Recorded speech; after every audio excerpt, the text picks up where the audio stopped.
So, family and friends, if you're working as an independent prescriber, you've got your prescription pad or your prescribing rights, can you prescribe for family and friends?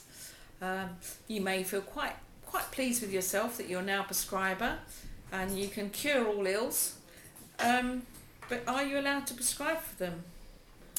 It's actually surprisingly not against the law, and I think that's because you may be working in a very remote environment where you may be the district nurse, for example.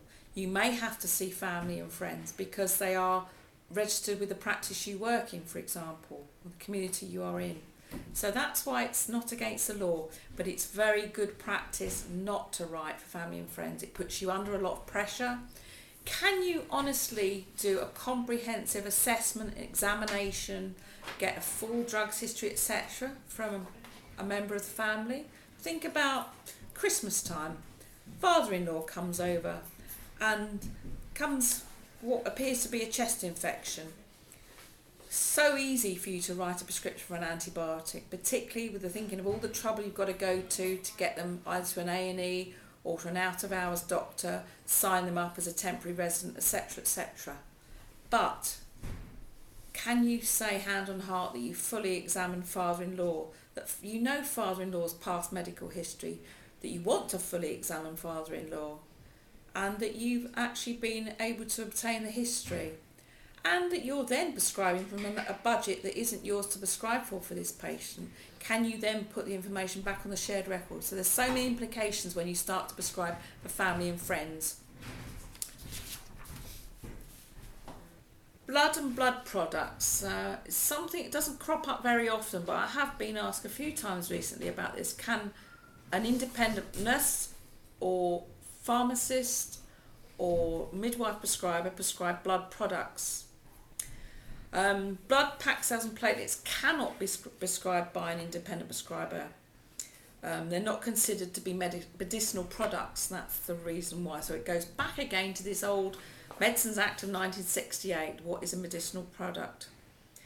But there are some other things which are not considered to be outside of this. So things that are medicinal products, surprisingly, are things like antibodies and albumin and clotting factors, so they actually can be prescribed by an independent prescriber. Or they can be prescribed as part of a clinical management plan, so they can be prescribed in a supplementary capacity. So you just need to be very clear on what blood products can and cannot be prescribed by you. Fraud. We've talked about making sure that people can't prescribe anything after you've written your prescription, particularly on a prescription pad is the more common area where fraud can occur, because if you're writing on a hospital or prison prescription, then there's each prescription's individually signed.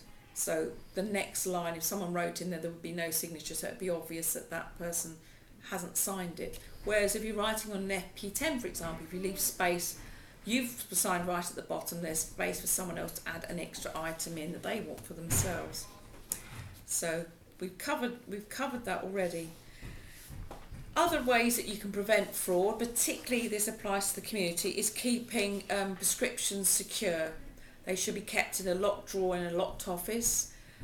If you don't need all of your prescriptions, find on the premises you work in a safe where the excess can be kept. If you're out and about in the community, you shouldn't leave them in the car. You must take them with you. So you've got to be very, very careful about your prescriptions. I'm sure that you can think of examples where you may work in a GP surgery where you've gone in to do a clinic and you've opened the drawer and there's a prescription pad there in an unlocked drawer in an unlocked surgery. Well, that is not acceptable really, but we do hear of these things happening. But you, as a nurse, midwife or allied health professional, prescriber, are going to be a lot better than that. You're going to keep your prescriptions safe to prevent fraud. Never sign a prescription before anything's written on it, just as you wouldn't sign a blank check, would you? So don't ever prescribe a prescription ahead. It's not good practice. And it's dangerous and it puts you at risk, because remember we said the person that signs that prescription is fully accountable. So whatever someone else writes on it afterwards, whoever's signed it is still accountable. The National Health Service Business Services Authority, which is now the new organisation which superseded the PPA, Pricing Prescription Authority, have some particular recommendations. Not to leave prescriptions unattended or visible in a car, and I would say not to leave them in a car. If you're going to leave them in a car, should be locked in the boot, but ideally keep them on you in your bag or in your pocket. And even if they're left in your home, they should be locked up somewhere. So think about that in terms of your role in preventing fraud as well. Think about where you work. Think about, are there any areas where fraud could occur, where if you were negligent, you could allow someone to fraudulently obtain a prescription or prescribe using your status. So think about what you're going to do in your own area of practice, because there's so many different areas of practice now that you have to think for yourself, really. Seek advice if you're in difficulties. Ask for certain, a locked drawer, for example. You haven't got one, say that I need this is to help me prevent fraud.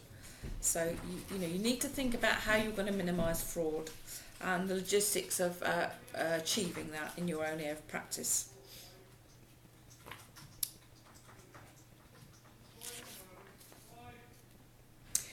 So the practical element from this is to have a go at writing a couple of prescriptions with drugs that you would commonly want to prescribe in your own area of practice, within your own area of competence.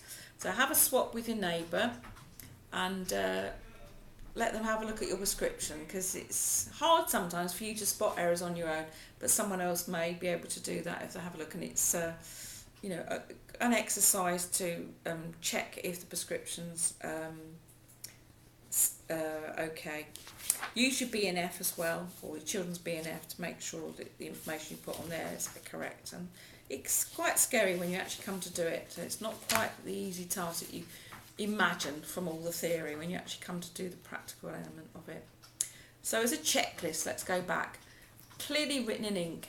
You need to write in black ink, and the reason for that, do you think you know why the reason for writing in black ink is? Have a little discussion why you think that might be. Or have a think what it might be. The reason is, it's particular for those using FP10s, is if your pad does get stolen, the advice will be to write in a different colour. You'll be told what colour to write in for a period of 3 months. Your manager will be involved if your prescriptions are stolen. The counter-fraud specialist in your trust will be involved. The pharmacists locally will be alerted. They will be told that your prescriptions will be coming in a particular colour they specified for you for up to 3 months. You can't legislate for people going elsewhere and getting prescriptions dispensed from a further geographical area, but this is a reasonable measure. So a lot of people will naively go to the local pharmacist and try and get a fraudulently obtained prescription dispensed. Name and address of patient, we've said, NHS number or some identifier, date of birth as well, is good practice. For a child under the age of 12, the date of birth must be there and their age, but good practice to put all date of birth and all ages. The name of the drug, the amount and correct dosage in units, the route of admission, frequency, the quantity you wish to supply, and so on. But always keep checking back to your BNF, make sure that everything you've put on there is correct.